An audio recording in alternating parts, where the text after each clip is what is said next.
కొరకే పరిశుద్ధుడా నీ కృపనిచ్చినావు. యేసు ఆ సంగతి విని దోణి ఎక్కి అక్కడ నుండి అరణ్య ప్రదేశమునకు ఏకాంతముగా వెళ్ళెను.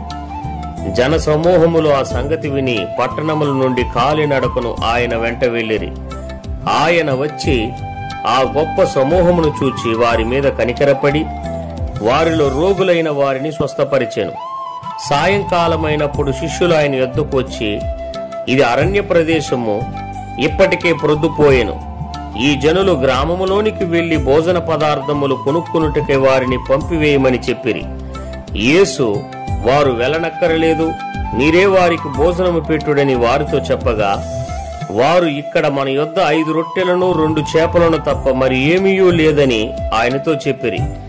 అందుకాయన, వాటిని నా యొద్దకు తిండని చెప్పి పచ్చిక మీద కూర్చుండుడని జనులకు ఆజ్ఞాపించి ఆ 5 రొట్టెలను 2 చేపలను పట్టుకొని ఆకాశం వైపు కన్నులెత్తి ఆశీర్వదించి ఆ రొట్టెలు విరిచి శిష్యులకిచ్చెను.